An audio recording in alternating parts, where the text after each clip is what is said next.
A editora Nossa Cultura apresenta Como Fazer Amigos e Influenciar Pessoas, de Dale Carnegie. Olhe para o líder em você e obtenha sucesso num mundo em constante mudança.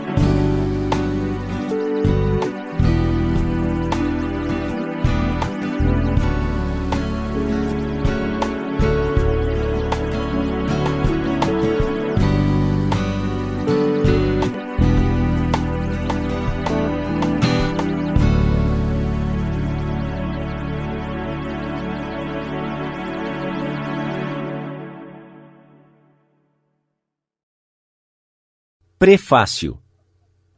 Como Fazer Amigos e Influenciar Pessoas foi publicado pela primeira vez em 1937, em uma edição de apenas 5.000 cópias. Nem Dale Carnegie, nem os editores, Simon e Schuster, anteciparam mais do que esta venda modesta. Para o seu espanto, o livro se tornou uma sensação da noite para o dia, e uma edição após outra foi publicada para satisfazer a demanda pública. Como Fazer Amigos e Influenciar Pessoas tomou o seu lugar na história da publicação como um dos best-sellers internacionais de todos os tempos. Ele tocou um nervo e preencheu uma necessidade humana. Foi mais do que um fenômeno caprichoso dos dias após a Grande Depressão, conforme evidenciado pelas suas vendas contínuas e ininterruptas até os anos 80, quase meio século mais tarde. Dale Carnegie costumava dizer que era mais fácil fazer $1 milhão do que inserir uma frase na língua inglesa. Como Fazer Amigos e Influenciar Pessoas se tornou essa frase, citada, parafraseada, parodiada, usada em inúmeros contextos, de caricaturas políticas a romances. O livro em si já foi traduzido para quase todas as línguas escritas conhecidas. Cada geração descobriu uma nova faceta e a achou relevante. O que nos leva a uma pergunta lógica. Por que revisar um livro que provou e continua a provar o seu chamariz vigoroso e universal? Por que mexer com o sucesso? Para responder a estas perguntas, é importante saber que o próprio Dale Carnegie foi um revisor incansável de seu trabalho durante toda a sua vida. Como Fazer Amigos e Influenciar Pessoas foi escrito para ser usado como um livro acadêmico em seus cursos sobre discursar eficientemente e relações humanas, e é usado nestes cursos ainda hoje. Até a sua morte em 1955, ele aprimorava e revisava o próprio curso continuamente, para que pudesse ser aplicado à evolução das necessidades de um público sempre em crescimento. Nenhum outro foi tão sensível às correntes de mudança da vida moderna quanto Dale Carnegie. Ele sempre melhorava e aprimorava os seus métodos de ensino. Atualizou o seu livro sobre discursar eficientemente várias vezes. Se tivesse vivido mais, ele mesmo teria revisado Como Fazer Amigos e Influenciar Pessoas para melhor refletir as mudanças no mundo, desde os anos 30. Muitos dos nomes de pessoas famosas no livro, bem conhecidas na época de sua primeira publicação, não serão mais reconhecidos por muitos dos leitores ou ouvintes de hoje. Certos exemplos e frases parecem incomuns e antiquados em nosso clima social, como aqueles encontrados em um romance vitoriano. A mensagem importante e o impacto geral do livro foram enfraquecidos até certo ponto.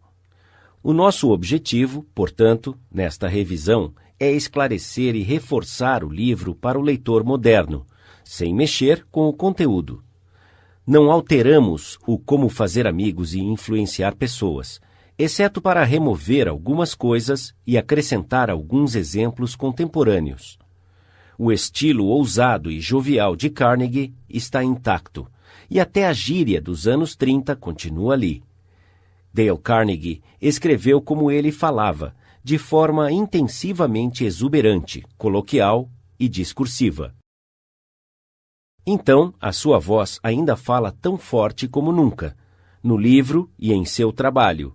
Milhares de pessoas em todo o mundo estão sendo treinados nos cursos de Carnegie em números crescentes a cada ano. E outras milhares de pessoas estão lendo e estudando como fazer amigos e influenciar pessoas, e sendo inspiradas a usar os seus princípios para melhorar as suas vidas. A todas elas, nós oferecemos esta revisão no espírito de afiar e polir uma ferramenta bem elaborada. Dorothy Carnegie. A Sra. Dale Carnegie. Como este livro foi escrito e por quê? Por Dale Carnegie. Durante os primeiros 35 dias do século XX, as editoras da América publicaram mais de 1/5 de 1 milhão de livros diferentes. A maioria deles era extremamente maçante e muitos foram desastres financeiros. Eu disse muitos. O presidente de uma das maiores editoras do mundo confessou a mim que a sua empresa, após 75 anos de experiência em publicação, ainda perdia dinheiro em 7 de cada 8 livros que publicava. Por que, então, tive a ousadia de escrever outro livro?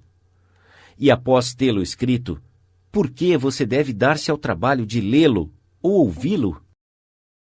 Ambas são perguntas justas, e vou tentar respondê-las.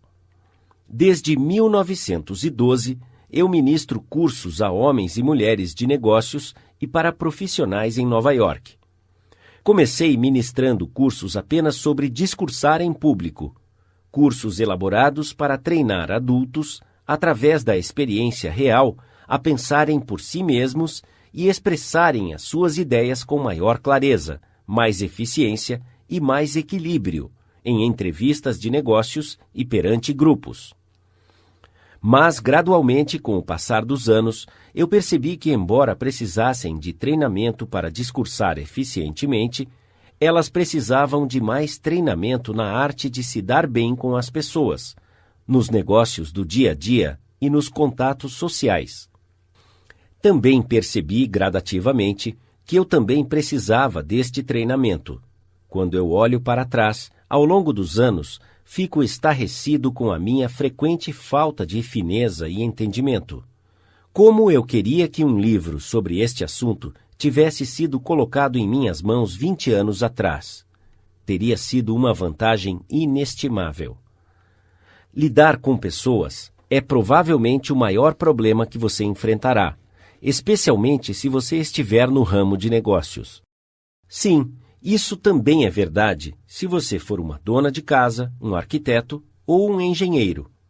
Uma pesquisa realizada há alguns anos, patrocinada pela Carnegie Foundation para o avanço do ensino, descobriu um fato importante e significativo. Um fato mais tarde confirmado em estudos adicionais pelo Carnegie Institute of Technology. Essas investigações revelaram que até em ramos técnicos como a engenharia, aproximadamente 15% do sucesso financeiro de uma pessoa é devido ao conhecimento técnico, e aproximadamente 85% é devido à competência em engenharia humana, a personalidade e a capacidade de liderar pessoas. Por muitos anos, eu ministrei em cursos, a cada período, no Clube de Engenheiros da Filadélfia e também em cursos para o capítulo de Nova York do Instituto Americano de Engenheiros Elétricos. Provavelmente, um total de mais de 500 mil engenheiros já passaram pelas minhas classes. Eles vieram a mim quando finalmente perceberam, após anos de observação e experiência, que os funcionários mais bem pagos na engenharia geralmente não eram aqueles que sabiam mais sobre a engenharia. Por exemplo, é possível contratar engenheiros, contadores, arquitetos ou qualquer outro profissional com mera competência técnica por salários nominais.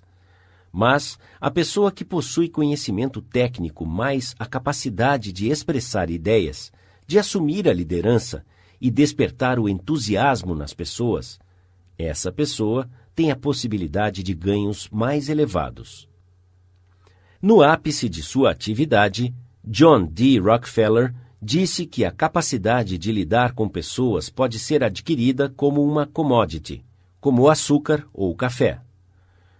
E eu pagarei mais por esta capacidade, disse John D., do que qualquer outra debaixo do sol. Você não acha que todas as universidades da Terra iriam ministrar cursos para desenvolver a capacidade de mais alto preço debaixo do sol?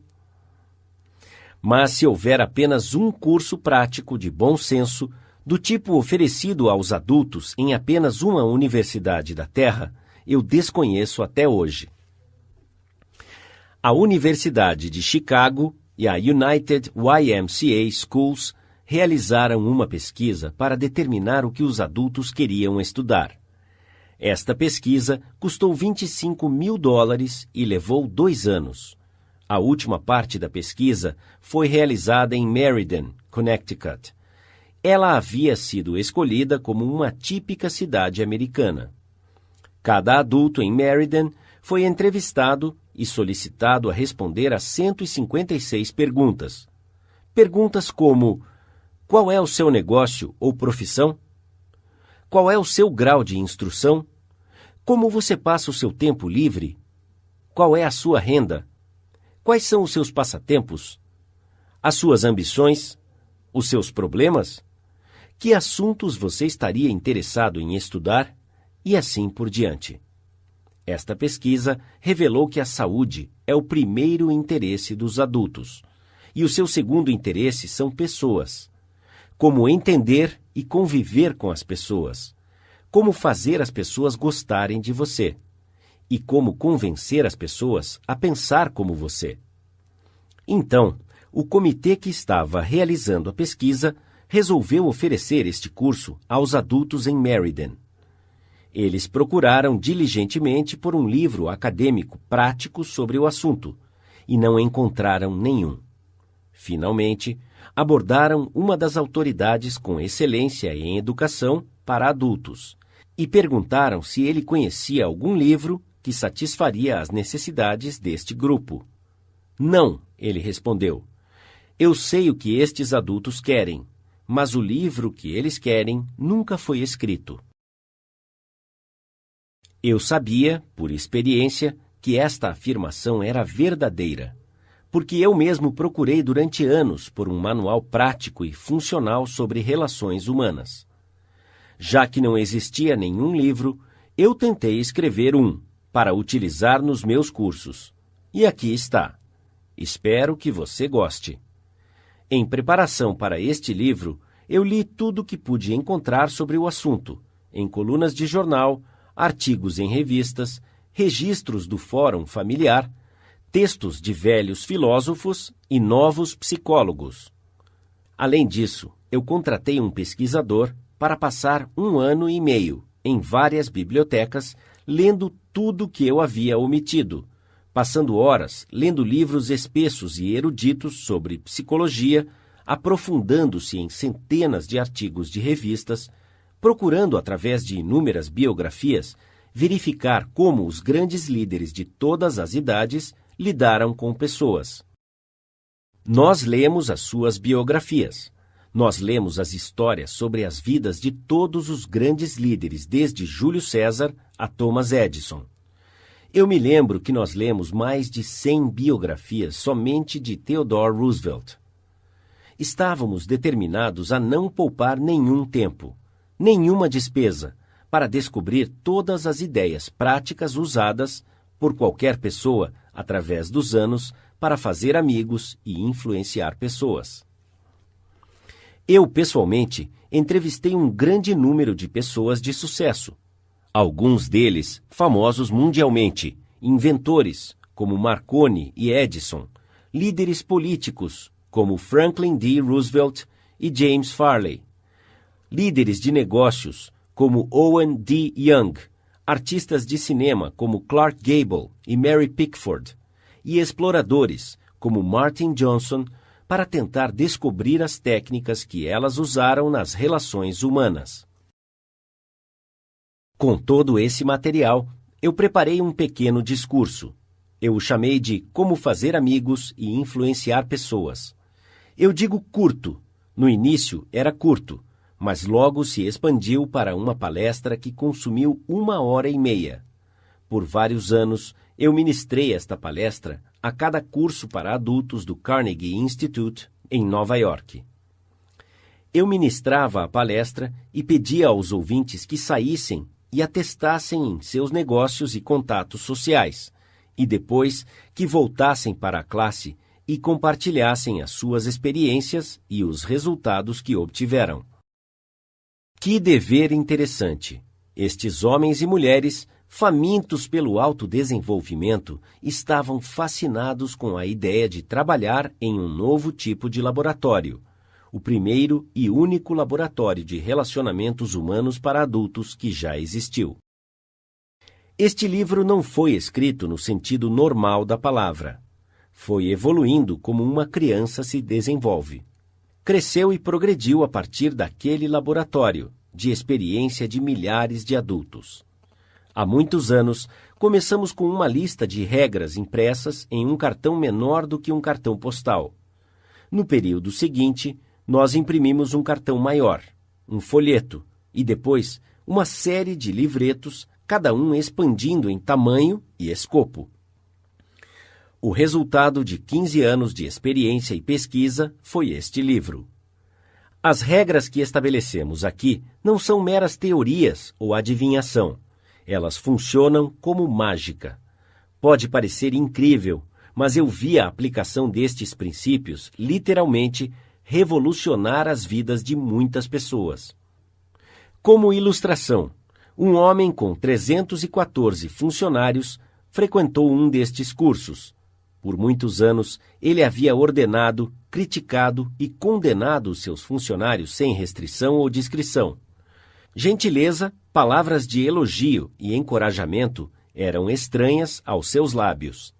Após estudar os princípios discutidos neste livro, este empregador alterou consideravelmente a sua filosofia de vida. Agora, a sua organização está inspirada numa nova fidelização, um novo entusiasmo e um novo espírito de trabalho em equipe. 314 inimigos haviam se transformado em 314 amigos. Como ele disse em um discurso na frente da classe, quando eu caminhava em meu estabelecimento, ninguém me cumprimentava. Na verdade, os meus funcionários desviavam o olhar quando viam que me aproximava. Mas agora eles são todos meus amigos e até o porteiro me chama pelo meu primeiro nome. Este empregador obteve lucros maiores, mais lazer e, o que é infinitamente mais importante, ele encontrou muito mais felicidade em seus negócios e em seu lar. Inúmeros vendedores aumentaram as suas vendas consideravelmente mediante o uso destes princípios. Muitos abriram novas contas que anteriormente haviam solicitado em vão. Executivos receberam mais autoridade, autonomia e um salário maior. Um executivo relatou um grande aumento de salário porque ele aplicou estas verdades. Outro, um executivo da Philadelphia Gas Works Company, foi notificado que seria rebaixado de posto aos 65 anos de idade por causa de sua agressividade e de sua incapacidade de liderar pessoas competentemente. Este treinamento não apenas o salvou de ser rebaixado, mas o promoveu com um salário maior.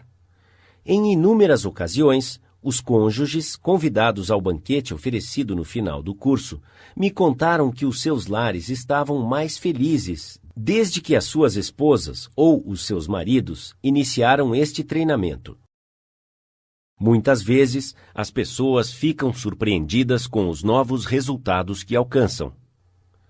Tudo parece mágica. Em alguns casos, em seu entusiasmo, eles me telefonaram em casa no domingo, porque não conseguiam esperar 48 horas para me contar sobre as suas realizações durante a sessão regular do curso. Um homem foi tão impactado pela palestra sobre estes princípios que ele ficou até altas horas da noite discutindo-os com outros membros da classe. Às 3 da manhã, os outros foram embora, mas ele foi tão despertado pela percepção de seus próprios erros, tão inspirado pela visão de um mundo novo e mais rico, abrindo as portas para ele, que não conseguiu dormir. Ele não conseguiu dormir naquela noite, ou no dia seguinte, ou na noite seguinte. Quem era ele?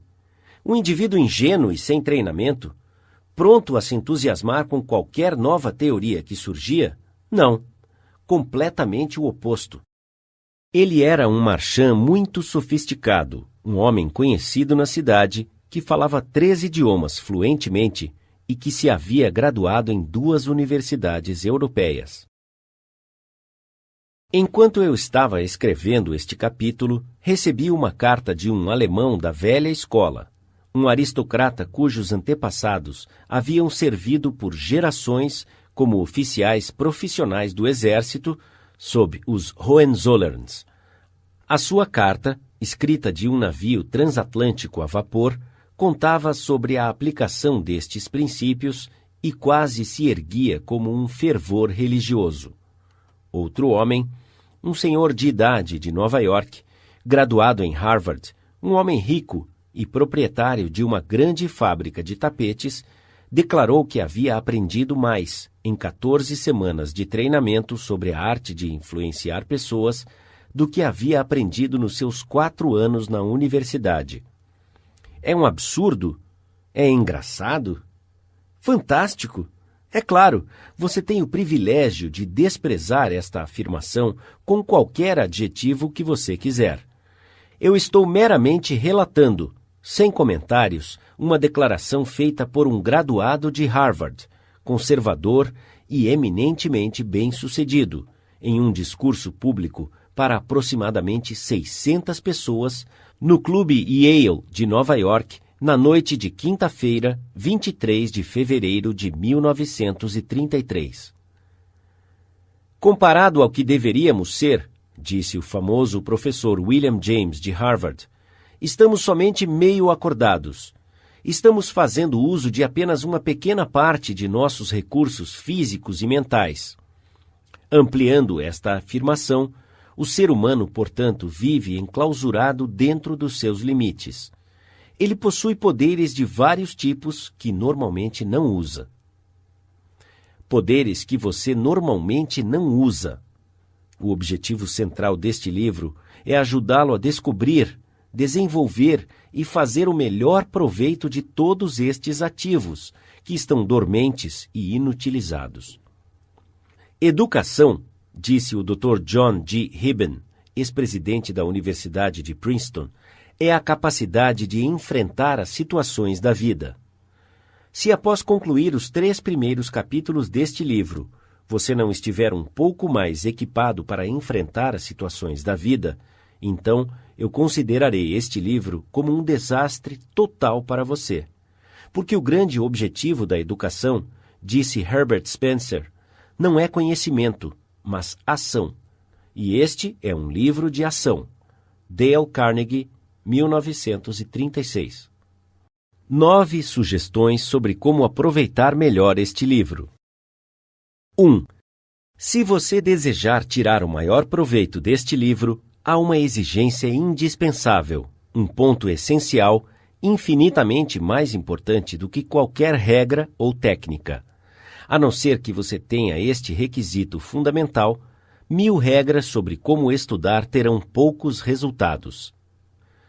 E se você tiver este dote básico, então você obterá maravilhas sem ler quaisquer das sugestões sobre como tirar o maior proveito de um livro. Qual é este requisito mágico? Simplesmente o desejo profundo e ardente de aprender, uma determinação vigorosa para aumentar a sua capacidade de lidar com pessoas. Como você pode desenvolver tal compulsão? Lembrando-se constantemente sobre como estes princípios são importantes para você. Imagine como o seu domínio deles irá auxiliá-lo a ter uma vida mais rica, cheia, mais feliz e mais proveitosa.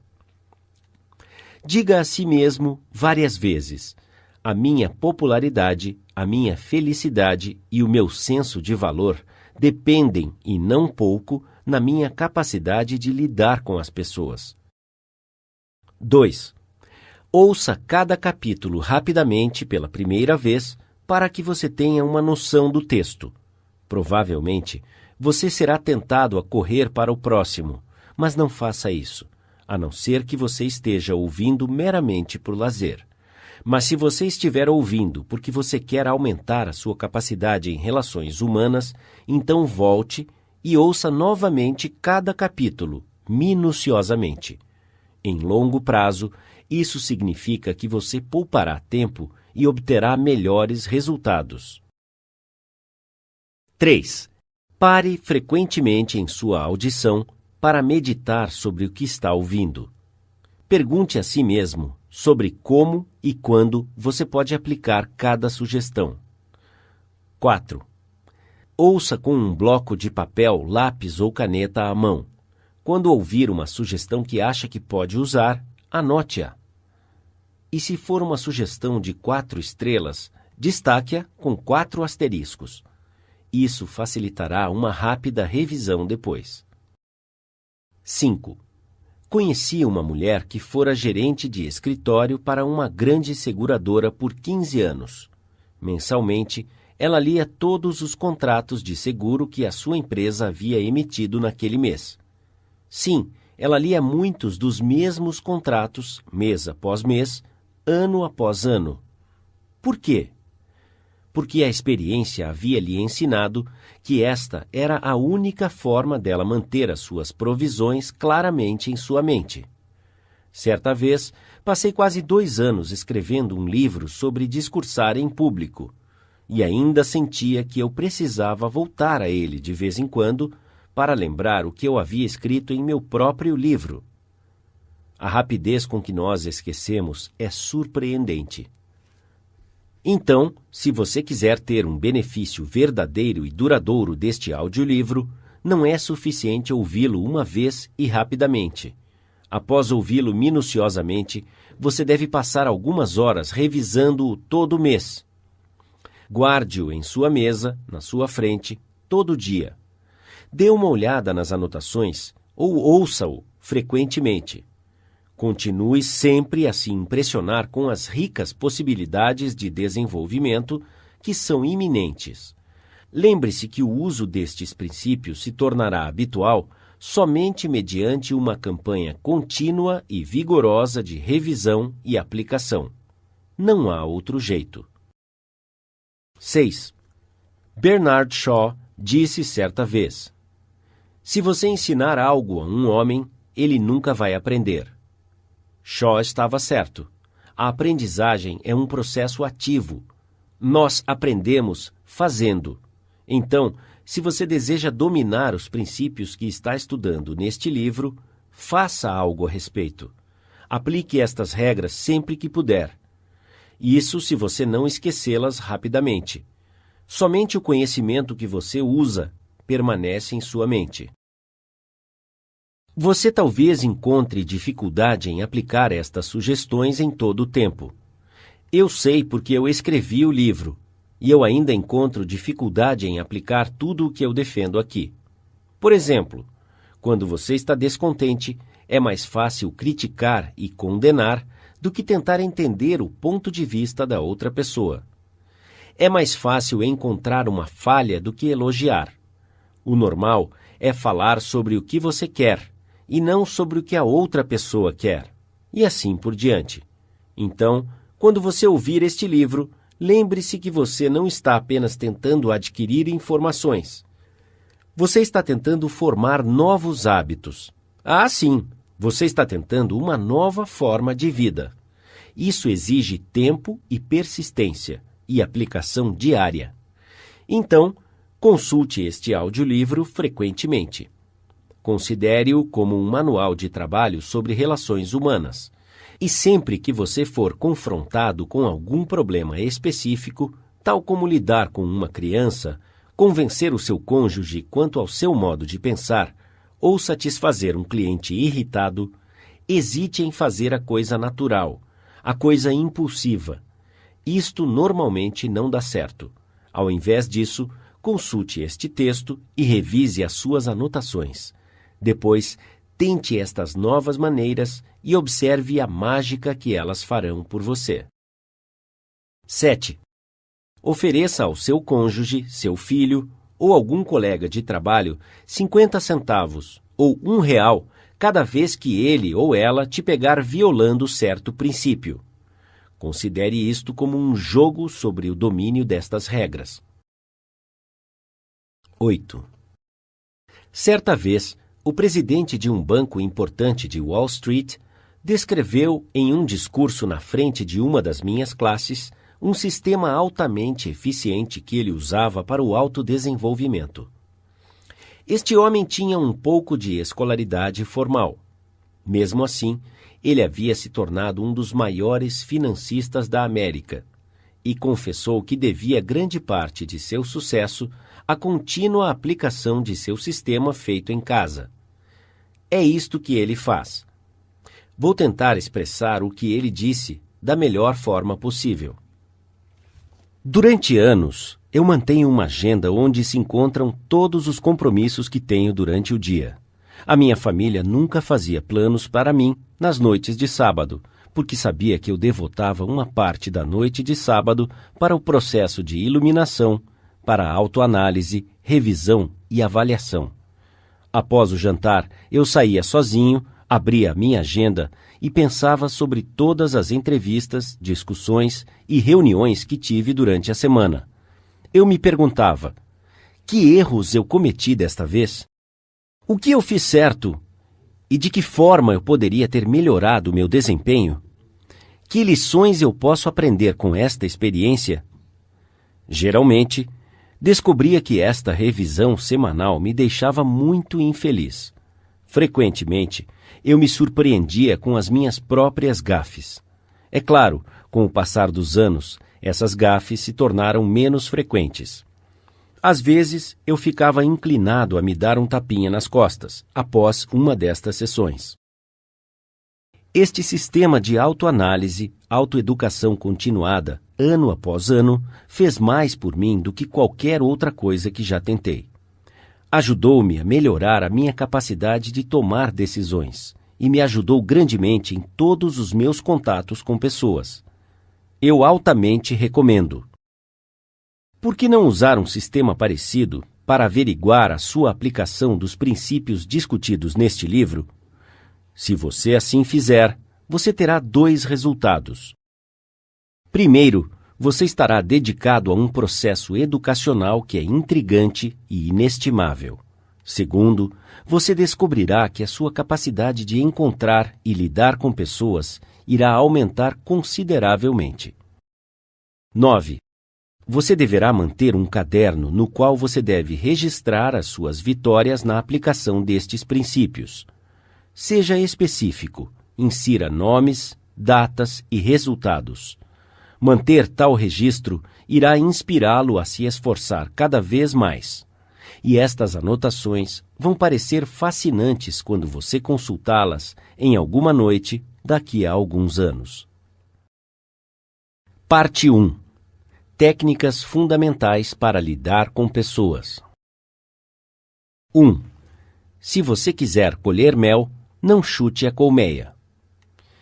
Em 7 de maio de 1931, a mais sensacional perseguição humana que a cidade de Nova York jamais havia conhecido chegou ao seu clímax. Após semanas de busca, Two Gun Crowley, o pistoleiro que não fumava ou bebia, estava encurralado, preso no apartamento de sua amada, na West End Avenue. 150 policiais e detetives cercaram o seu esconderijo, no último andar. Eles abriram buracos no teto e tentaram controlar Crowley, o matador de policiais, com gás lacrimogênio. Depois, armaram as suas metralhadoras nos prédios vizinhos e por mais de 1 hora, uma das áreas residenciais mais nobres de Nova York ressoou com os tiros das pistolas e o ratatá das metralhadoras. Crowley, agachado por detrás de uma poltrona bem estofada, atirava incessantemente contra a polícia. 10.000 pessoas emocionadas assistiam à batalha. Nada como isso havia sido visto antes nas ruas de Nova York. Quando Crowley foi capturado, o comissário de polícia E.P. Mulroney declarou que o marginal Two Gun era um dos criminosos mais perigosos já encontrados na história de Nova York. Ele matará, disse o comissário, ao cair de uma pena. Mas o que Two Gun Crowley pensava de si mesmo? Nós sabemos, porque enquanto a polícia estava atirando para dentro de seu apartamento, ele escrevia uma carta endereçada a quem possa interessar. E enquanto ele escrevia, o sangue estava escorrendo de suas feridas, deixando um rastro carmesim no papel. Em sua carta, Crowley disse: "Debaixo do meu casaco há um coração cansado, mas generoso, que não machucaria ninguém." Pouco tempo antes disso, Crowley estava passando um tempo com a sua namorada. E em uma estrada no campo em Long Island, de repente, um policial chegou até o carro em que estavam e disse: "A sua carteira de motorista, por gentileza." Sem dizer uma palavra, Crowley sacou a sua arma e matou o policial com muitas balas de chumbo. Enquanto o policial baleado caía, Crowley saltou do carro, pegou o revólver do policial e atirou mais uma bala no corpo prostrado. E este era o pistoleiro que havia dito: "Debaixo do meu casaco há um coração cansado, mas generoso, que não machucaria ninguém." Crowley foi condenado à cadeira elétrica. Quando ele chegou à casa da morte em Sing Sing, disse: "É isto que eu ganho por matar pessoas?" "Não," ele disse, "é isto que eu ganho por me defender." A moral da história é esta: Two Gun Crowley não aceitava a culpa por nada. Esta é uma atitude incomum entre criminosos? Se você acha que sim, ouça isto. Eu passei os melhores anos da minha vida dando às pessoas os melhores prazeres, ajudando-as a se divertir, e o que recebi foi abuso, como se fosse um homem caçado. Foi Al Capone quem disse isso. Sim, o mais notável inimigo público da América, o maior líder de gangsters que já aparecera em Chicago. Capone não se condenava. Na verdade, ele se considerava como um benfeitor público não apreciado e mal interpretado. Foi assim com Dutch Schultz. Antes dele sucumbir sob as balas de gangsters em Newark, Dutch Schultz, um dos mais notáveis trapaceadores de Nova York, disse em entrevista para um jornal que ele era um benfeitor público, e ele acreditava nisso. Eu recebi algumas cartas interessantes de Louis Loss, com quem eu me correspondia sobre este assunto. Ele foi diretor da famosa prisão de Sing Sing por muitos anos, e ele declarava que poucos dos criminosos em Sing Sing se consideram homens maus. Eles são tão humanos quanto você e eu. Então, eles raciocinam e explicam. Eles podem te dizer por que eles tinham que tentar abrir um cofre ou ser rápidos no gatilho. A maioria deles tenta, por uma forma de raciocínio, falácia ou lógica, justificar os seus atos antissociais, até para si mesmos, consequente e decididamente afirmando que eles nunca deveriam ter sido presos. Se Al Capone, Two Gun Crowley, Dutch Schultz e os homens e mulheres desesperados atrás das grades de prisões não se culpam por nada, o que podemos dizer sobre as pessoas com as quais você e eu mantemos contato? John Wanamaker, fundador das lojas com o seu nome, certa vez confessou: "Eu aprendi, há 30 anos, que é uma tolice repreender.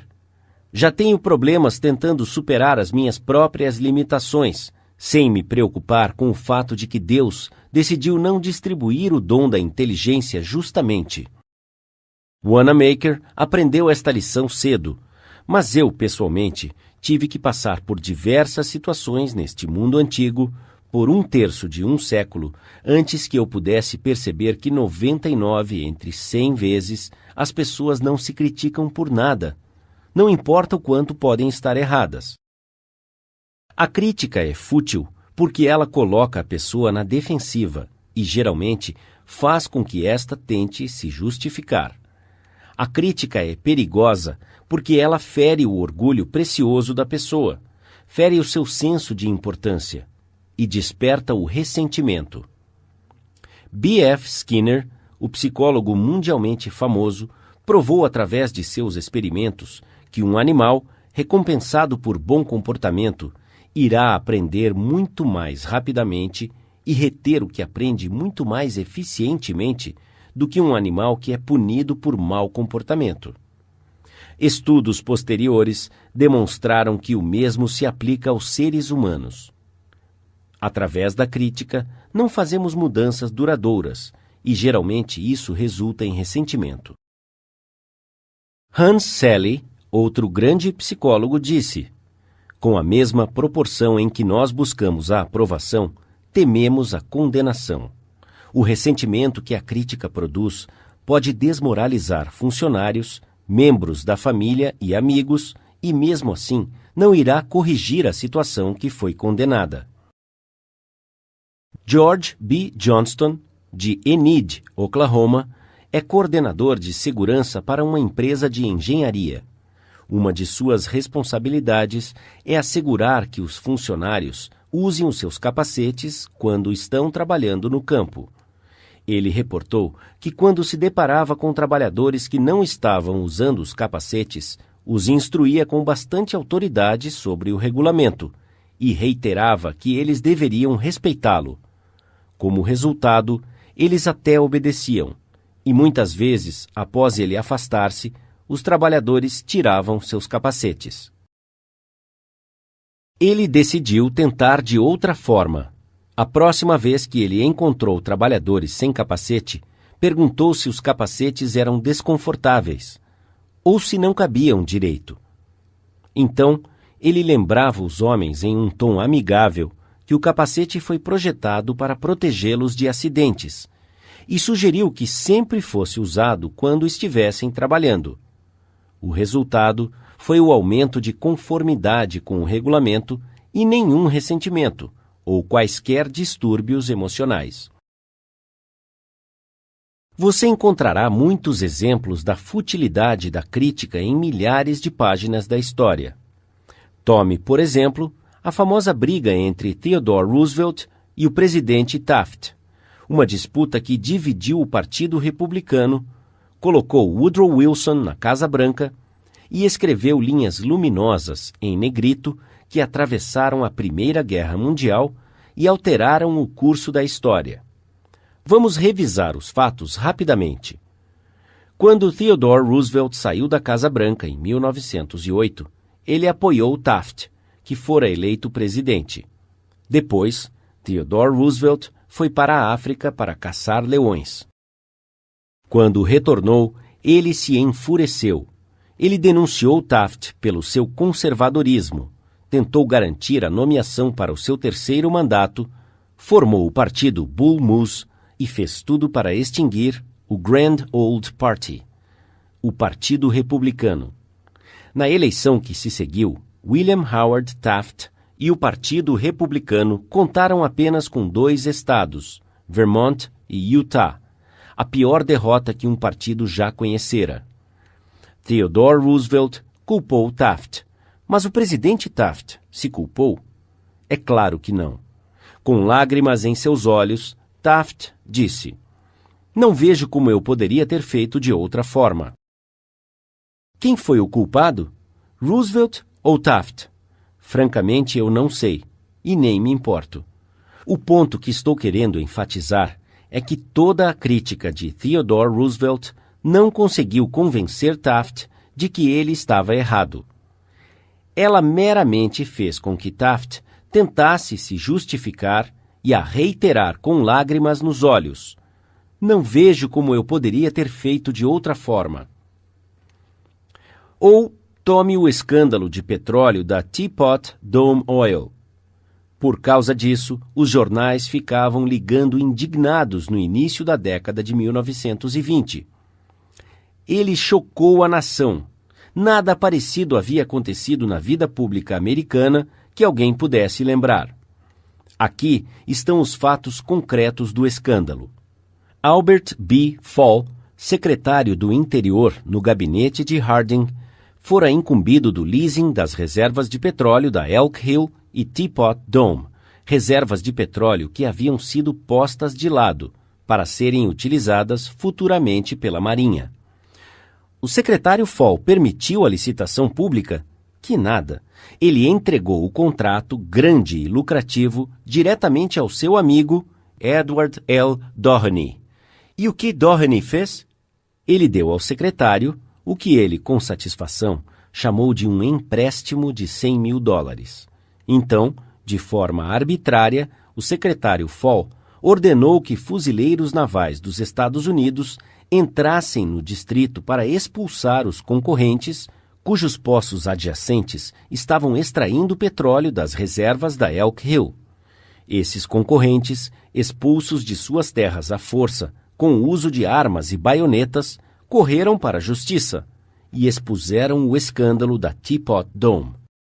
A podridão foi tamanha que arruinou a Harding Administration, causando náusea a uma nação inteira, ameaçando a destruição do Partido Republicano e colocando Albert B. Fall atrás das grades.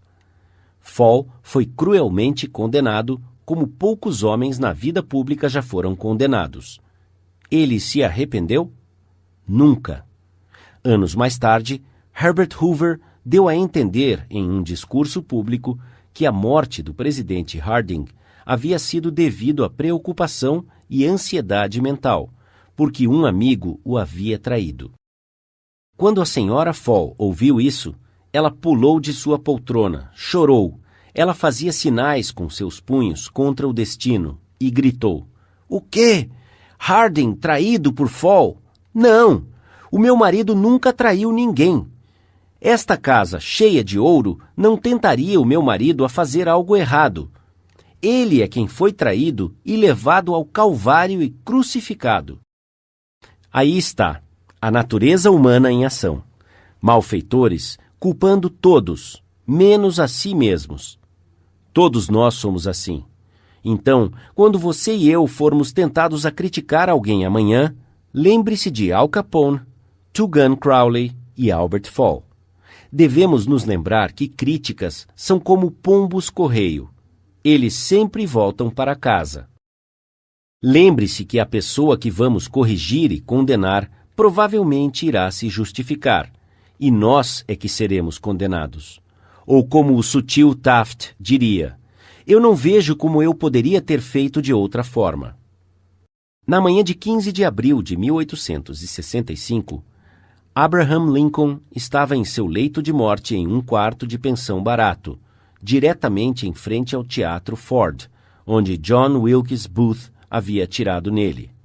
O corpo comprido de Lincoln estava deitado diagonalmente em uma cama que estava desconjuntada e muito curta para ele. Uma reprodução barata da famosa pintura de Rosa Bonheur, The Horse Fair, estava pendurada acima de sua cama, e uma chama pálida amarela saía do bico de gás, iluminando o quarto sombriamente. Enquanto Lincoln estava morrendo, Stanton, o secretário de guerra, disse: "O mais perfeito governante que o mundo já viu está deitado aqui." Qual foi o segredo do sucesso de Lincoln com as pessoas? Eu estudei a vida de Abraham Lincoln por 10 anos e devotei 3 anos inteiros escrevendo e reescrevendo um livro intitulado Lincoln, o Desconhecido. Eu acredito que elaborei o estudo mais detalhado e exaustivo sobre a personalidade de Lincoln e sua vida familiar, que alguém jamais fez. Fiz um estudo especial do método de Lincoln para lidar com as pessoas. Ele criticava Claro que sim. Quando ainda jovem, em Pigeon Creek Valley, Indiana, ele não só criticou, mas escreveu cartas e poemas ridicularizando pessoas e os deixava cair em estradas do campo onde certamente seriam encontradas. Uma dessas cartas despertou ressentimentos que perduraram por toda a vida. Mesmo após Lincoln ter se tornado advogado em Springfield, Illinois, ele atacou os seus adversários abertamente nos jornais. Mas ele fez isso mais do que devia. No outono de 1842, ele ridicularizou um político, vaidoso e polêmico, conhecido pelo nome de James Shields. Lincoln o satirizou através de uma carta anônima publicada no Springfield Journal. A cidade inteira achou muita graça. Shields, sensível e orgulhoso, enfureceu-se com indignação. Ele descobriu quem havia escrito a carta, montou em seu cavalo, foi atrás de Lincoln e o desafiou para um duelo. Lincoln não queria brigar. Ele era contra o duelo, mas não podia desistir por causa de sua honra. Foi dada a ele a escolha das armas. Já que ele tinha braços longos, ele escolheu as espadas compridas da cavalaria e começou a ter aulas de espada com um graduado de West Point. E no dia apontado, ele e Shields se encontraram em um banco de areia no rio Mississippi, preparados para lutar até a morte. Mas no último minuto, testemunhas interromperam e acabaram com o duelo. Esse foi o incidente pessoal mais chocante na vida de Lincoln. Ele aprendeu uma lição muito importante na arte de lidar com as pessoas. Ele nunca mais escreveu uma carta ofensiva. Ele nunca mais ridicularizou ninguém. E daquele momento em diante, ele quase não criticava qualquer pessoa por coisa alguma. Durante a Guerra Civil, Lincoln apontou um novo general após outro para liderar o exército de Potomac, e todos, McClellan, Pope, Burnside, Hooker, Meade, falharam tragicamente e levaram Lincoln a andar de um lado para outro em desespero. Metade da nação condenou impiedosamente esses generais incompetentes, mas Lincoln, sem malícia contra qualquer pessoa, demonstrando solidariedade a todos, manteve a calma. Uma de suas citações favoritas era: "Não julgueis, para que não sejais julgado." E quando a senhora Lincoln e outros falavam asperamente contra o povo do Sul, Lincoln respondia: "Não os critique, eles são simplesmente o que nós seríamos sob as mesmas circunstâncias." Mas, se existisse um homem que tinha motivo para criticar, esse certamente seria Lincoln. Observe esta ilustração. A Batalha de Gettysburg ocorreu nos primeiros 3 dias de julho de 1863. Durante a noite de 4 de julho, Lee saiu em retirada para o sul, enquanto nuvens carregadas inundavam o país com chuva. Quando Lee chegou a Potomac com o seu exército derrotado, ele encontrou um rio transbordante e intransponível à sua frente, e o exército da União, vitorioso, atrás dele. Lee estava numa cilada. Ele não tinha como fugir. Lincoln viu isso. Aqui estava uma oportunidade de ouro que havia caído dos céus, a oportunidade de capturar o exército de Lee e pôr um fim à guerra, imediatamente. Então, com um surto de grande esperança, Lincoln ordenou que Meade não conclamasse um conselho de guerra, mas que atacasse Lee, imediatamente. Lincoln telegrafou suas ordens e enviou um mensageiro especial a Meade, exigindo uma ação imediata. E o que o general Meade fez? Ele fez completamente o oposto. Conclamou um conselho de guerra em violação direta às ordens de Lincoln. Ele hesitou. Ele procrastinou. Telegrafou todo tipo de desculpas. Ele simplesmente recusou-se a atacar Lee. Finalmente, as águas baixaram e Lee escapou sobre o Potomac com as suas forças. Lincoln ficou furioso. Qual é o problema? Lincoln disse ao seu filho Robert: Santo Deus, o que significa isso? Nós os tínhamos em nossas mãos e só precisávamos estender as nossas mãos e eles seriam nossos. Mas nada que eu pudesse dizer ou fazer faria o exército se mover. Sob as circunstâncias, qualquer general poderia ter derrotado o Lee. Se eu tivesse ido até lá, eu mesmo teria dado uma surra nele. Completamente desapontado, Lincoln sentou-se e escreveu uma carta para Meade. E lembre-se, foi neste período da vida que Lincoln foi extremamente conservador e refreou-se em sua fraseologia. Então, esta carta, vindo de Lincoln, em 1863, era equivalente a uma severa repreensão. Meu caro general, não creio que você tenha percebido a repercussão da fuga de Lee. Ele estava em nossas mãos, e se tivéssemos apertado o cerco, juntamente com os outros sucessos que temos obtido recentemente, teríamos posto um fim à guerra. Conforme as coisas estão, a guerra se prorrogará indefinidamente. Se você não pôde atacar Lee na segunda-feira passada com vitória garantida, como é que vai conseguir isso ao sul do Rio, quando você pode levar apenas algumas pessoas consigo, não mais do que 2/3 da força que tinha em mãos na ocasião em questão? Seria irracional esperar, e eu, pessoalmente, não acho que você fará muito. A sua oportunidade de ouro já se foi, e eu estou profundamente estressado por causa disso. O que você acha que Meade fez quando leu essa carta? Meade nunca viu essa carta. Lincoln não a enviou. Ela foi encontrada entre os seus papéis após a sua morte. Eu acho, e esta é apenas a minha opinião, que após escrever essa carta, Lincoln olhou pela janela e disse a si mesmo: Espera aí, talvez eu não deva ser tão apressado. É muito fácil eu me sentar aqui no silêncio da Casa Branca e ordenar que Meade ataque. Mas se eu estivesse em Gettysburg e tivesse visto tanto sangue como Meade viu na última semana, e se os meus ouvidos houvessem sido penetrados com gritos e berros daqueles que estavam feridos e morrendo, talvez eu também não estivesse tão ansioso para atacar. Se eu tivesse o temperamento tímido de Meade, talvez tivesse feito o que ele fez. De qualquer modo, estas já são águas passadas. Se eu enviar essa carta, me sentirei mais aliviado, mas ela fará com que Meade tente se justificar. Fará com que ele me condene. Despertará sentimentos de amargura. Afetará todas as suas ações futuras como comandante e talvez o force a demitir-se do exército.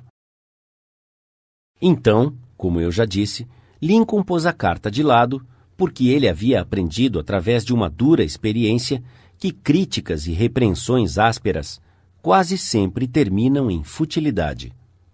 Theodore Roosevelt disse que quando ele, como presidente, era confrontado com um problema complexo, ele se inclinava para trás e olhava para um grande quadro de Lincoln, pendurado acima de sua mesa na Casa Branca, e perguntava a si mesmo: o que Lincoln faria se estivesse em meu lugar? Como é que ele teria resolvido o problema? A próxima vez que você for tentado a admoestar alguém, tire uma nota de $5 de seu bolso, olhe para a imagem de Lincoln e pergunte: como é que Lincoln teria resolvido este problema se fosse dele? Mark Twain perdia sua cabeça de vez em quando e escrevia cartas que deixavam o papel enrubescido. Por exemplo, certa vez, ele escreveu para um homem que o havia deixado irado: Você está pedindo para morrer? É só dizer e eu providenciarei tudo. Em outra ocasião, ele escreveu a um editor sobre as tentativas de um revisor melhorar a minha ortografia e pontuação. Ele exigiu: de agora em diante, sugiro que você siga à risca o meu manuscrito e diga ao revisor que ele conserve as suas sugestões na papa de seu cérebro deteriorado. Escrever essas cartas ofensivas fazia com que Mark Twain se sentisse melhor. Elas permitiam que ele soltasse a fumaça, e as cartas não faziam nenhum mal, porque a secretária da esposa de Mark as tirava secretamente do correio. Elas nunca foram enviadas. Você conhece alguém que gostaria de mudar, ajustar e melhorar? Excelente! Isso é muito bom. Eu sou a favor. Mas por que você não começa consigo mesmo? Do ponto de vista puramente egoísta, isso é muito mais proveitoso do que tentar mudar os outros. Sim, e muito menos perigoso. Não reclame sobre a neve no telhado do seu vizinho, disse Confúcio, quando a soleira da sua porta não está limpa. Quando eu era ainda jovem e tentava muito impressionar as pessoas, eu escrevi uma carta tola para Richard Harding Davis, um autor de grande destaque no horizonte literário da América. Eu estava elaborando um artigo de revista sobre autores e pedi que Davis me contasse sobre o seu método de trabalho. Algumas semanas antes, eu havia recebido uma carta de alguém com esta anotação no final: ditada, mas não lida. Eu fiquei um tanto impressionado. Senti que o escritor devia ser grande, ocupado e importante. Eu não estava tão ocupado, mas queria muito impressionar Richard Harding Davis. Então concluí o meu bilhete com as palavras: ditado, mas não lido. Ele nem se deu o trabalho de responder à minha carta. Ele simplesmente retornou a carta para mim com a seguinte mensagem no final: a sua falta de educação é suplantada somente pela sua falta de educação. É verdade, eu havia falhado e talvez merecesse esta repreensão. Mas sendo humano, eu a ressentia. Eu me ressenti tanto que quando li sobre a morte de Richard Harding Davis 10 anos mais tarde, o único pensamento que ainda persistia em minha mente, tenho vergonha de admitir, era a mágoa que ele havia me causado. Se você e eu queremos criar um ressentimento amanhã que irá ultrapassar décadas e perdurar até a morte, é só entregar-se a uma crítica dolorosa. Não importa o quanto nós pensamos que ela seja justificada. Quando lidamos com pessoas, devemos nos lembrar que não estamos lidando com criaturas lógicas. Estamos lidando com criaturas emocionais, preconceituosas e motivadas pelo orgulho e pela vaidade. Uma crítica destrutiva fez com que o sensível Thomas Hardy, um dos mais nobres romancistas a agraciar a literatura inglesa, desistisse para sempre de escrever ficção. A crítica levou Thomas Chatterton, o poeta inglês, ao suicídio. Benjamin Franklin, sem muita diplomacia quando jovem, havia se tornado tão diplomático, tão hábil em lidar com as pessoas, que ele foi promovido a embaixador americano na França. Qual foi o segredo de seu sucesso? Não falarei mal de ninguém, ele disse. E falarei somente sobre as coisas boas que eu conheço das pessoas. Qualquer tolo pode criticar, condenar e reclamar. E a maioria dos tolos faz justamente isso. Mas é preciso caráter e autocontrole para ser compreensivo e compassivo. Um grande homem demonstra sua grandeza, disse Carlyle, pela forma com que ele trata homens de menor importância. Bob Hoover, um famoso piloto de testes e de shows aéreos, estava retornando ao seu lar em Los Angeles após um show aéreo em San Diego. Conforme ele descreveu na revista Flight Operations, a cerca de 100 metros de altura, os dois motores, de repente, pararam de funcionar. Através da destreza de suas manobras, ele conseguiu pousar o avião, que ficou bastante danificado, apesar de ninguém se machucar. O primeiro ato de Hoover após o pouso de emergência foi inspecionar o combustível da aeronave. Conforme ele havia suspeitado, o avião de hélice da Segunda Guerra Mundial que ele havia pilotado havia sido abastecido com combustível de avião, ao invés de gasolina. Após retornar ao aeroporto, ele pediu para ver o mecânico que havia realizado a manutenção em seu avião. O jovem ficou bastante abalado com o erro que havia cometido. Lágrimas escorriam pelo seu rosto enquanto Hoover se aproximava. Ele havia causado a perda de um avião extremamente caro e poderia ter causado a perda de mais 3 vidas. Você pode imaginar a fúria de Hoover. Podemos até prever a bronca que o mecânico receberia desse piloto orgulhoso e meticuloso por aquele descuido. Mas Hoover não repreendeu o mecânico. Ele nem o criticou. Pelo contrário, ele pôs o seu braço enorme no ombro do jovem e disse: "Para demonstrar que tenho certeza que você jamais fará isso, amanhã quero que você faça a manutenção do meu F-51. Geralmente, os pais são tentados a criticar os seus filhos. Você esperava que eu dissesse, não faça isso, mas não o farei. Eu vou simplesmente dizer. Antes de criticá-los, leia um dos clássicos do jornalismo americano, Father Forgets, O Pai Perdoa. Originalmente, ele apareceu como um editorial no jornal People's Home Journal. Estamos reimprimindo-o aqui, com a permissão do autor, conforme resumido no Reader's Digest. Father Forgets é um daqueles artigos que, elaborados em um momento de profunda sinceridade, toca muitos dos leitores de tal forma que se tornará uma cópia favorita, que será impressa vez após vez e se tornará perene. Desde o seu surgimento, Father Forgets foi reproduzido, escreve o autor, W. Livingston Larned, em centenas de revistas, jornais de empresas e em jornais em todo o país. Foi reimpresso quase que extensivamente em diversos idiomas estrangeiros. Eu, pessoalmente, dei permissão a milhares de pessoas que queriam ler o texto em escolas, igrejas e plataformas montadas para palestras. Já apareceu no ar em inúmeras ocasiões e programas. Curiosamente, periódicos universitários já o usaram, e revistas do ensino médio. Às vezes, as peças parecem se encaixar misteriosamente. Estas certamente encaixaram. O pai esquece. W. Livingston Larned. Escute, filho. Eu estou dizendo isto enquanto você dorme, debruçado com a sua mãozinha debaixo do seu rosto e os cachinhos dourados, molhados de suor e grudados em sua testa. Eu entrei no seu quarto sozinho. Há apenas alguns minutos, enquanto estava sentado na biblioteca lendo o meu jornal, fui invadido por uma onda de remorso sufocante. Sentindo-me culpado, vim para ficar ao lado de sua cama. Eu estive pensando sobre algumas coisas, filho. Fiquei bravo com você. Eu te dei uma bronca enquanto você estava se vestindo para ir à escola, porque você não enxugou o rosto direito com a toalha. Briguei com você por não ter limpado os sapatos. Gritei com muita raiva quando você jogou algumas coisas no chão.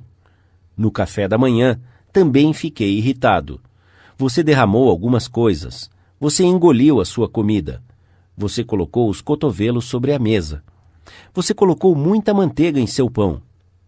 E quando você saiu para brincar e eu para pegar o meu trem, você virou para mim e acenou e disse, "Tchau, papai." E eu fechei a cara e respondi, "Endireite as suas costas." Depois, tudo recomeçou no final da tarde.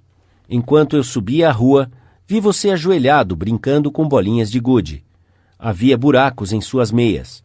Eu te humilhei na frente dos seus amiguinhos e te fiz entrar em casa antes de mim. Meias são caras, e se você tivesse que comprá-las, você seria mais cuidadoso. Imagine isso, filho, vindo de um pai. Você se lembra, mais tarde, quando eu estava lendo na biblioteca, como você entrou timidamente, com um olhar de mágoa em seus olhos?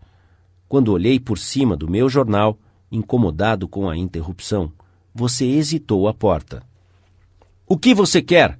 perguntei irritado.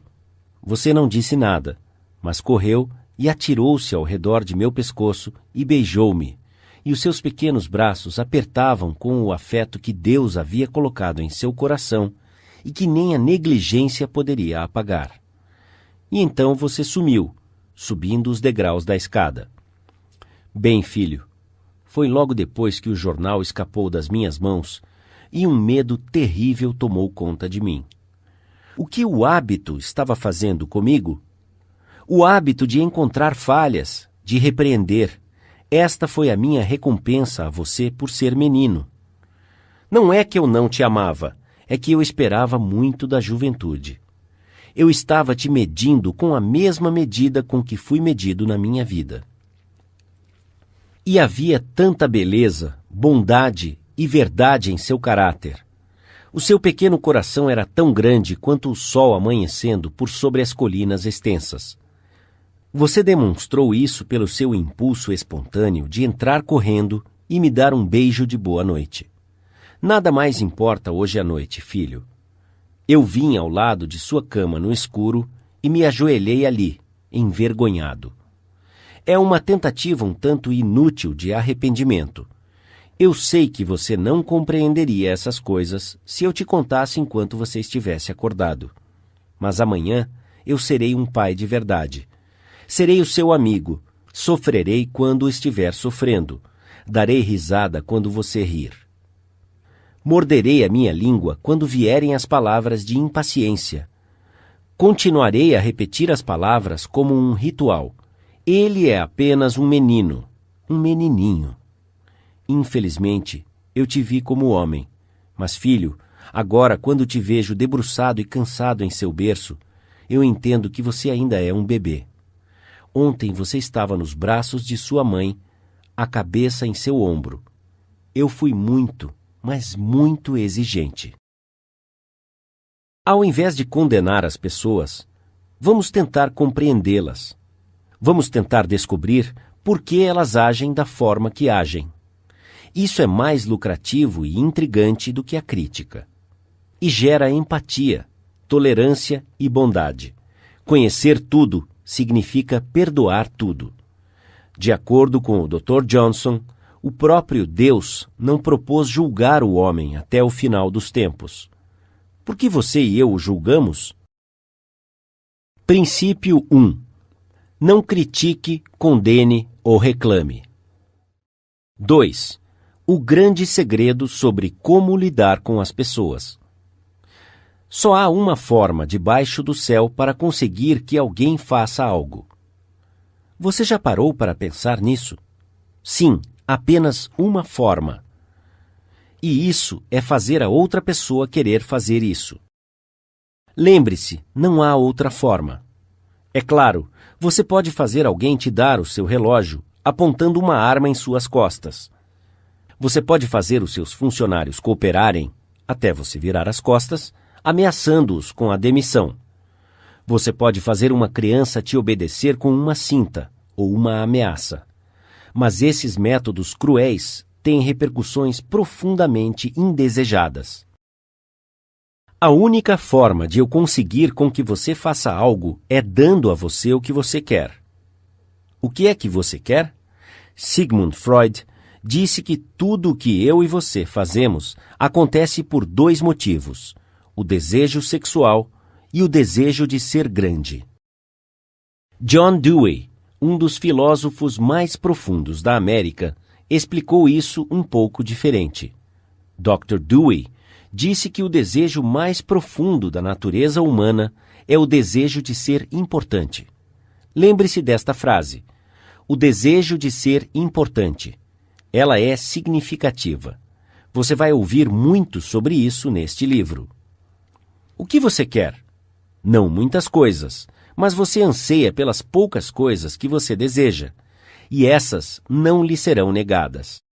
Algumas das coisas que a maioria das pessoas quer incluem saúde e a preservação da vida, alimento, sono, dinheiro e as coisas que o dinheiro pode comprar, a vida futura, satisfação sexual, o bem-estar de nossos filhos, uma sensação de importância.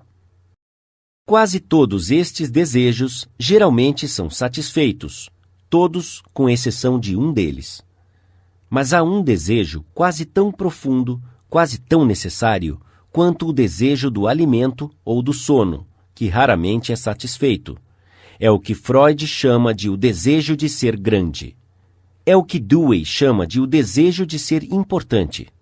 Certa vez, Lincoln iniciou uma carta dizendo: "Todos gostam de ser elogiados." William James disse: "O princípio mais profundo da natureza humana é o anseio de ser apreciado." Veja bem, ele não falou do desejo, vontade ou aspiração de ser apreciado. Ele falou o anseio de ser apreciado. Aqui está uma fome humana persistente e resoluta, e o indivíduo que genuinamente satisfaz esse coração faminto terá as pessoas na palma de sua mão, e até o subordinado sentirá a sua falta quando ele morrer. O desejo de se sentir importante é uma das principais diferenças que distinguem os humanos dos animais. Para ilustrar isto, quando fui um menino fazendeiro na região de Missouri, o meu pai criava porcos de pura raça de Rock Jersey e gado de pedigree de focinho branco. Nós participávamos de feiras e exposições de criadores, expondo nossos porcos e gado de focinho branco em todo o centro-oeste. Muitas vezes, nós ganhávamos prêmios de primeiro lugar. O meu pai prendia as fitas azuis de campeão em um pedaço de musselina branca, e quando os amigos ou convidados vinham à nossa casa, ele pegava o pedaço de musselina. Ele segurava em uma extremidade e eu na outra, enquanto ele exibia as fitas azuis.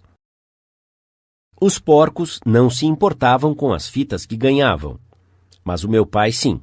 Esses prêmios davam-lhe um sentimento de muita importância. Se os nossos antepassados não tivessem esse desejo vivo de se sentirem importantes, a civilização teria sido impossível. Sem ele, seríamos praticamente como os animais. Foi esse desejo de se sentir importante que levou um assistente de mercado, pobre e sem instrução, a estudar alguns livros de direito que encontrara no fundo de um baú de objetos descartados que ele havia comprado por 50 centavos de dólar. Eu acho que você já ouviu falar desse assistente de mercado. O seu nome era Lincoln. Foi esse desejo de se sentir importante que inspirou Charles Dickens a escrever os seus romances imortais. Esse desejo inspirou Sir Christopher Wren a gravar as suas sinfonias em pedra. Esse desejo fez Rockefeller juntar milhões de dólares que ele nunca gastou. E esse mesmo desejo faz com que a família mais rica de sua cidade construa uma casa muito maior do que ela precisa. Esse desejo faz você usar as roupas da última moda, dirigir os carros de lançamento e falar de seus filhos inteligentes. É esse desejo que leva muitos rapazes e moças a participar de gangues e de atividades criminosas. A média dos jovens criminosos, de acordo com E.P. Mulrooney, antigo comissário da polícia de Nova York, está cheia de ego, e o seu primeiro pedido após serem presos é que os jornais sensacionalistas os façam de heróis. A sensação desagradável de cumprir a sentença na prisão parece remota, contanto que possam sentir-se orgulhosos do fato de que estão aparecendo no espaço, ao lado de fotos de desportistas famosos, astros de cinema, artistas de televisão e políticos. Se você me contar o que faz você se sentir importante, eu te direi quem você é. Isso é o que determina o seu caráter. Essa é a coisa mais significativa sobre você. Por exemplo, John D. Rockefeller se sentia importante doando dinheiro para erigir um hospital moderno em Pequim, na China, para tratar de milhões de pessoas carentes que ele nunca havia visto e nem iria ver. Dillinger, por outro lado, se sentia importante sendo um bandido, um assaltante de bancos e assassino. Quando os agentes do FBI estavam atrás dele, ele entrou correndo numa casa de fazenda em Minnesota e disse: "Eu sou Dillinger." Ele era orgulhoso do fato de ser o inimigo público número 1. "Não vou te machucar, mas eu sou Dillinger", ele disse. Sim, e a única grande diferença entre Dillinger e Rockefeller É o modo com que eles satisfaziam esse desejo de se sentirem importantes. A história está cheia de exemplos engraçados de pessoas se esforçando para se sentirem importantes. Até George Washington queria ser chamado de Sua Majestade, o presidente dos Estados Unidos.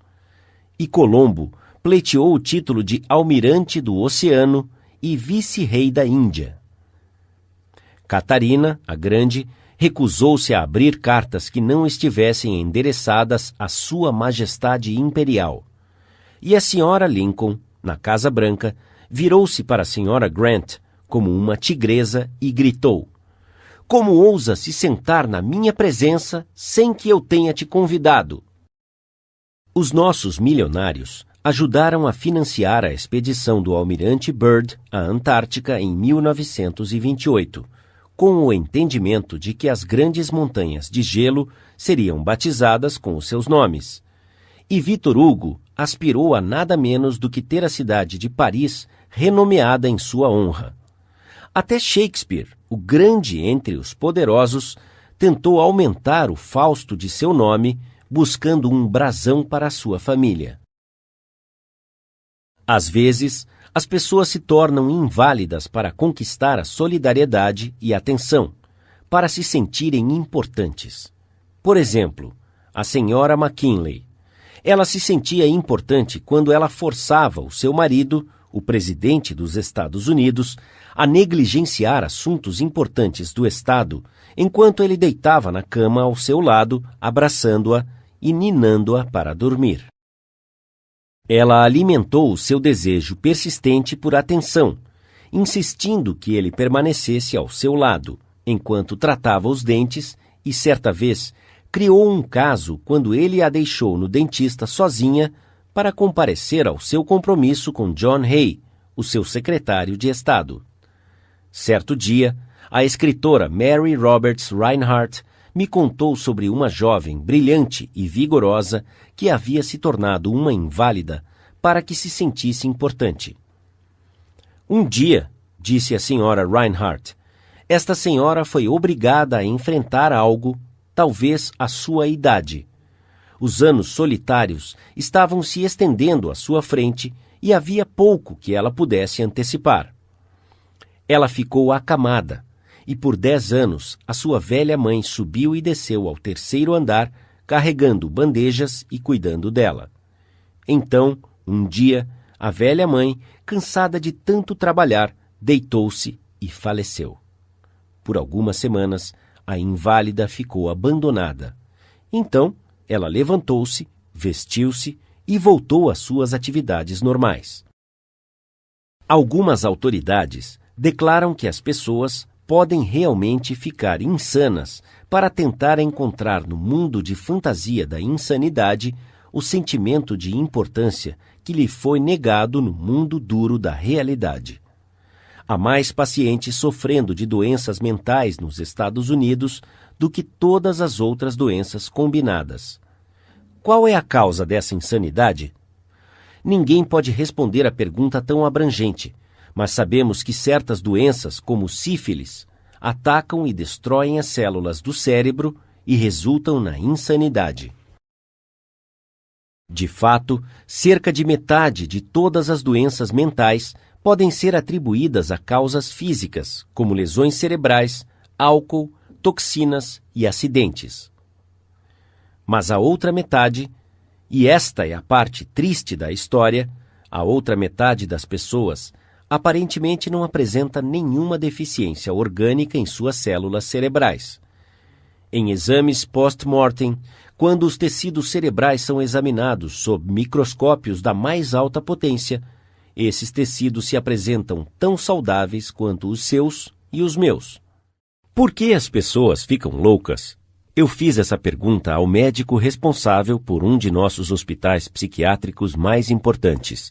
Esse médico, que havia recebido as mais altas honras e os prêmios mais cobiçados pelo seu conhecimento nessa área, me disse francamente que ele não sabia por que as pessoas ficavam loucas.